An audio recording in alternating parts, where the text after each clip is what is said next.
Hey there, sports history fan. This is Ross Bliley, the host of the Pigskin Tales podcast. Are you looking for that perfect, unique gift for your sports-loving child or grandchild? Or, as you'll find out, it's great for parents and grandparents as well. I'll tell you what, you're in luck, because this episode is brought to you by Racket, the ultimate device for the ultimate fan. It's perfect for any time you need to make some noise. Racket combines a compact 7-inch megaphone, 8 powerful adjustable LED lights, noisemakers, an insert you design, and it's all fully customizable to match your team's colors. The coolest thing about this product is the founder. J.J. Abraham was the ultimate cheer dad, following his daughter's cheer group around the country. He saw parents using all sorts of crazy contraptions to make noise for their kids. And he had an aha moment. He thought, why not combine all of these thingamajiggers into an all-in-one compact device for the ultimate fan?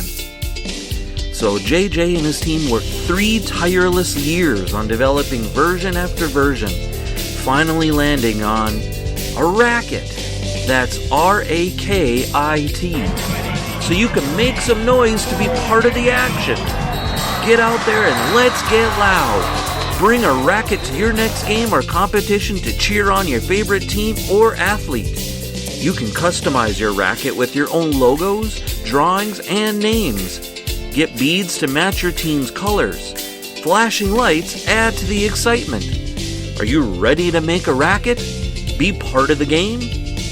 Each Racket pack comes with 1 Racket megaphone, 1 lanyard to keep a hold of this thing, 2 scratch-resistant bead packs, 1 clear and 1 color of your choice, and a 10-pack of customizable self-adhesive inserts.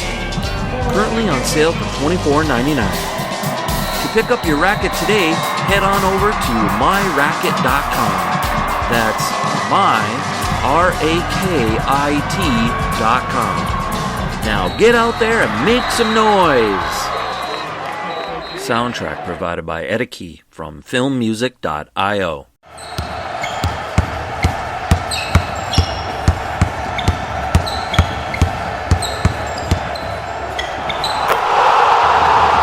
This is Basketball History 101 with Rick Loayza. Welcome back to Award-winning Basketball History 101, part of the Sports History Network. I am your host, Rick Loayza, and this is the podcast where we bring to life some of the forgotten stories from basketball history. We are bringing old school basketball to a new school audience. And today we're bringing the story of Pistol Pete Maravich. He was one of the greatest and most influential point guards in basketball history. This is going to be our first 3-part story. In today's episode, we will cover the Pistol's family and his childhood through high school. Our second episode will cover his time at Louisiana State University, while the third episode will cover his NBA career and retirement. The reason that we had to push this to 3 episodes is because there is so much to his story. I mean, we could have just covered the playing career of Pistol Pete, but that would be just scratching the surface. We wanted to cover the life of Pistol Pete Maravich. His story is very complicated, and much of what happened on the court is a result of what was going on in his life off the court. The Pistol Pete story is a story of anguish and sadness, but also of potential and ultimately redemption. Pistol Pete only played 10 seasons in the NBA, and he was a 5-time All-Star, 4-time All-NBA, the 1977 league scoring leader, and a Hall of Famer. He made the 50 Greatest Players list in 1996 and the NBA 75th Anniversary list. When you ask Isaiah Thomas who his favorite player was, it was Pistol Pete. The long hair, the floppy socks, the entire package broke the mold of what traditionalists thought an NBA player should be and look like. But to fully understand Pistol Pete, you have to understand his father, Press Maravich. Press was born Peter Maravich. That is Peter spelled P-E-T-A-R, which is the Serbian spelling. The Maravich family came to the United States from Serbia, along with a bunch of other Eastern Europeans, to Western Pennsylvania. Press was born on August 29, 1915 in Aliquippa, Pennsylvania. He was born to hardworking blue-collar parents. He was the 5th child born in his family. However, he was the first child in his family to reach his 3rd birthday. All 4 of his older siblings died in infancy. Just about every adult male in their community worked at a steel mill. About the only men in their area who did not work for the mills were teachers or police officers. It was a type of environment where if you were not fortunate enough to go to college, then you would probably end up working in the mills for the rest of your life. Now, I'm not trying to insult blue-collar work. Both of my parents were blue-collar workers, and I have a deep respect for those that work in that type of environment. Working in the mills was not easy. It was hot, dirty work, and it was risky. In fact, it was so dangerous that Press's own father was killed in a workplace accident when Press was only 3.5 years old. For a little while, it was just he and his mother, as his siblings had all passed away. Growing up without a father impacted him deeply and would affect how he parented his own children someday. However, his mother did remarry, and Press had 2 younger half-brothers. His younger brothers received most of the attention, and Press was more or less left to his own devices. As a young boy, he earned the nickname Press, and I found 2 stories regarding how he got that nickname. I will share both stories and let you decide which one you want to go with. The first story said that he was a paper boy delivering papers for the Pittsburgh Press, one of the major afternoon newspapers in his area. The story went that he was so good at selling and delivering newspapers that his friends nicknamed him Press. The second story said that he was such a busybody that he always knew everything that was happening in town. If you wanted to know the latest news or gossip, you only needed to find him because he always had the scoop. The story said that he was the source of so much news that he was like talking to the press. Well, however it happened, he happily adopted the name, and he was known as Press Maravich for the rest of his life. As a young boy, Press did not like going to school and did not see the point in it. He also had no real guiding force in his life. He floundered, and it appeared that he would have no other choice for work except working for the mills, just like his father and his uncles. In middle school, his best friend was named Loayza Maravich, no relation, at least none that they were aware of. The thing is that both of their fathers were from the same town in Serbia, so I find it hard to believe that they were not somehow related. But they would just tell people that they were cousins because that was the easiest explanation for why 2 best friends had the same last name. But in actuality, they were closer than brothers. They went everywhere together. It was around the time that they cemented their friendship that they also found basketball. The local Catholic parish had a gym, and the boys could use it all they wanted as long as they helped around the church. And that was an easy deal for them. They played basketball in that gym all the time. It was all they wanted to do when they were not in school. And that's what they wanted to do even when they were in school. Press was not a good student and was put into a program called Special Opportunities. It was basically a program for low-performing students, and Press was one of the lowest-performing students in school. The only good thing that he had in his life was basketball, and he was absolutely in love with it. Even in their pickup games, you could already see the mind of a future coach at work. He would draw up plays for his teammates and suggest different ways of putting pressure on the defense. He had a real knack for it, and it was obvious. He would call out plays on his youth team in the Serbian language so that the other team could not understand. As Press moved up into high school, the basketball coach took notice of him and wanted him for the varsity. Press was obviously talented and had a motor that just would not quit. He was the kind of player who not only was skilled, but he was also willing to do the dirty work, like dive for loose balls and go after every rebound. However, because he was in the Special Opportunities program, he was not eligible to play on any of the sports teams. Sports teams were only for regular students. The coach had him transferred back into the regular student body so that he could play on the basketball team.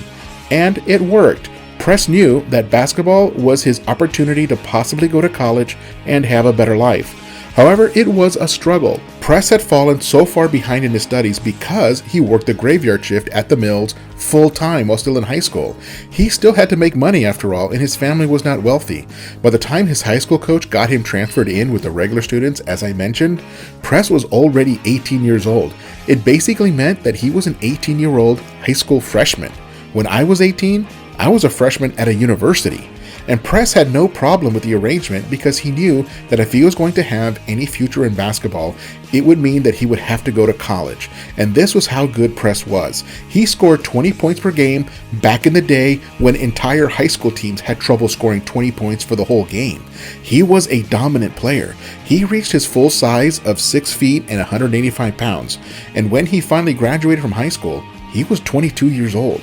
From there, he made his way to Davis and Elkins College in West Virginia. The year was 1937, and he had made it out of the neighborhood. Very few of his peers had made it out, but he did. He was in college, and his future was whatever he could make of it. He would never have to work in the mills again.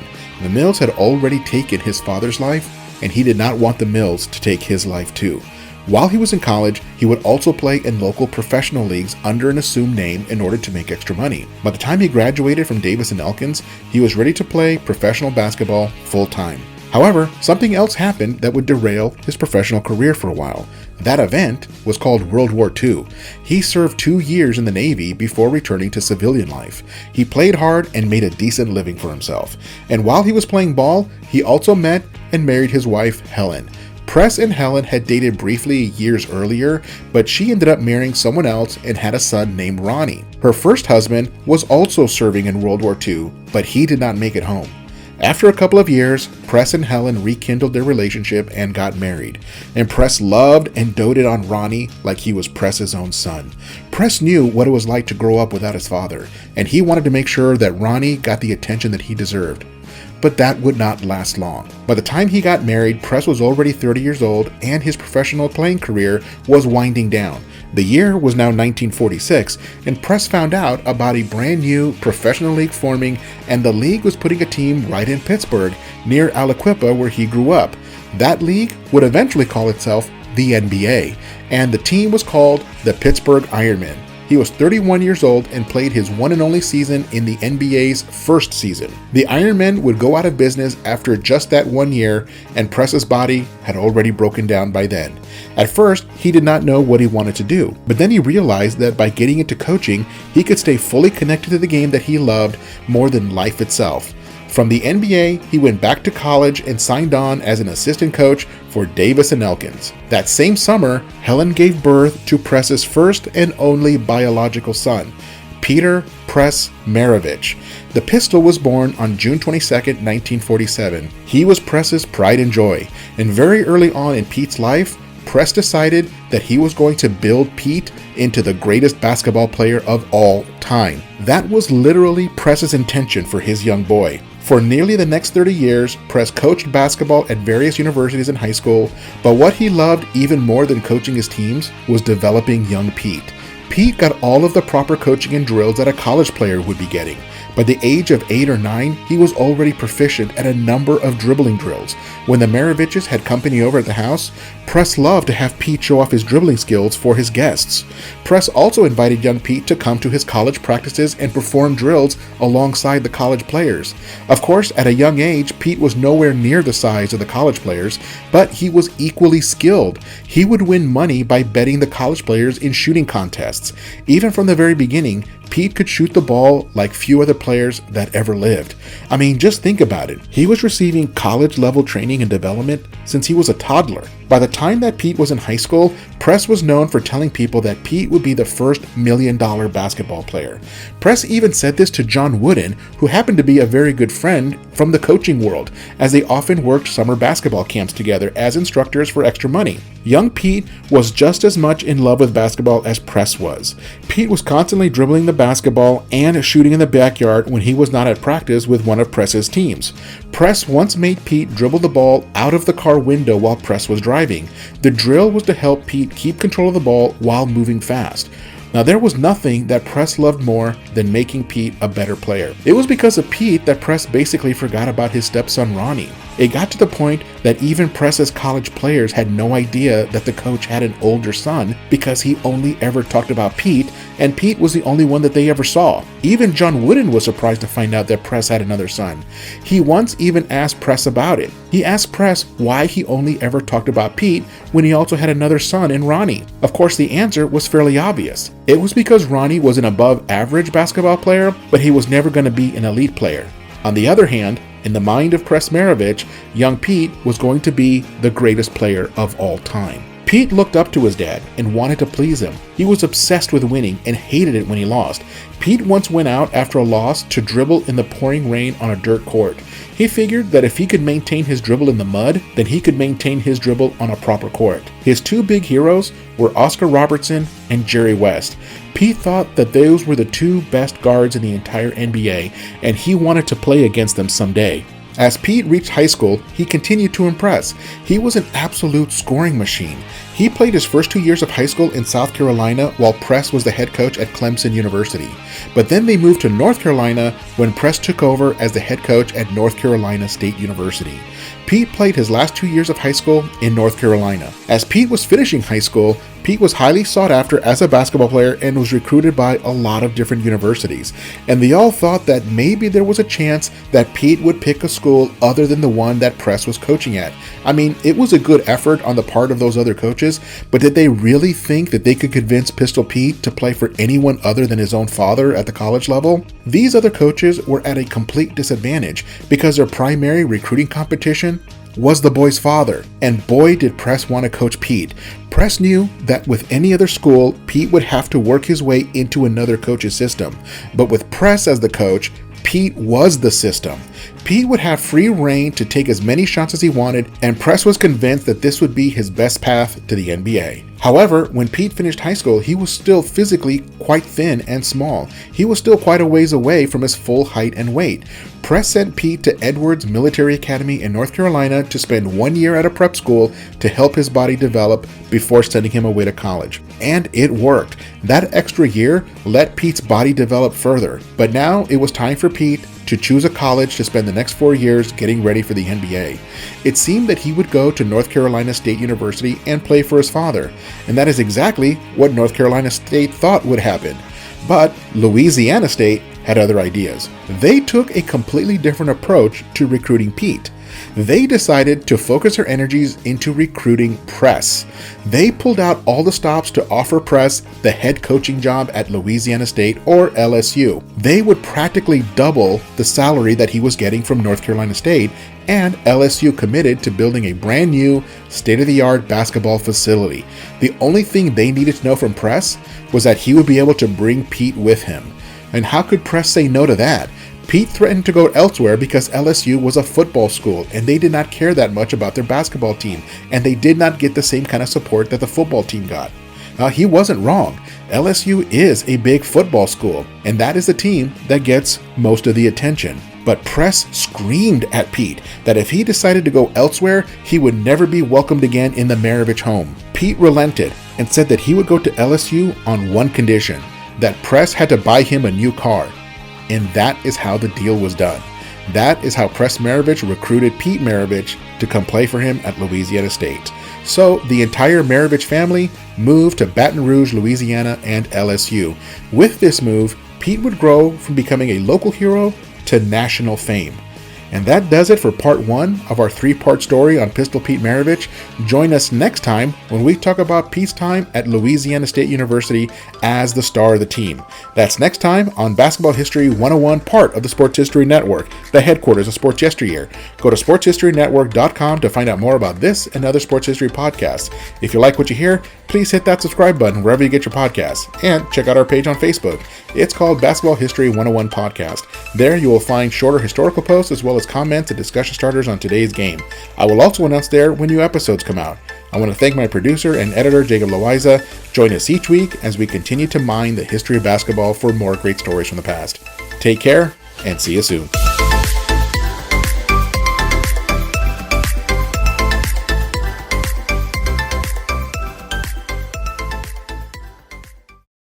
This podcast is part of the Sports History Network, your headquarters for the yesteryear of your favorite sport. You can learn more at sportshistorynetwork.com.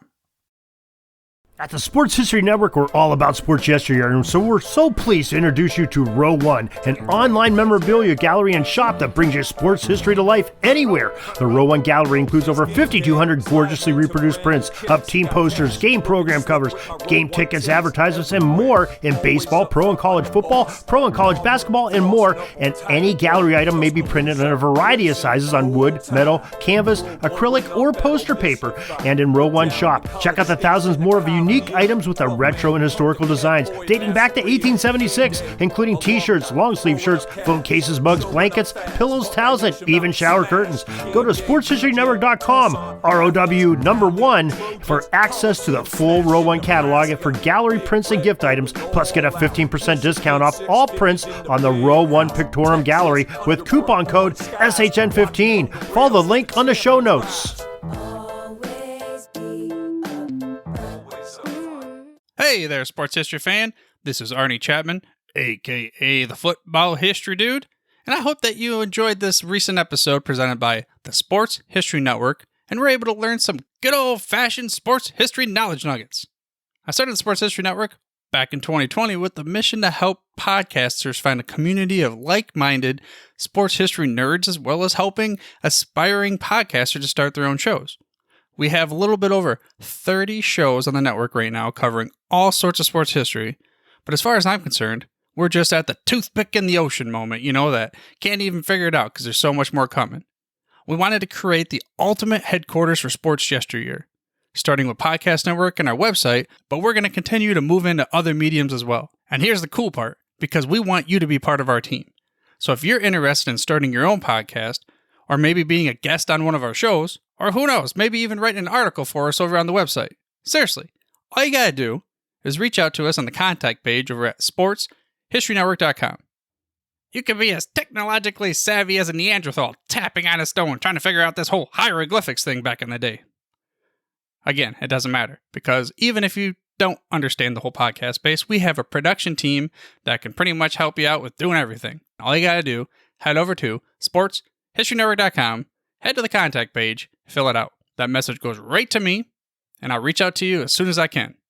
But for now, dude, I'm through if you're through.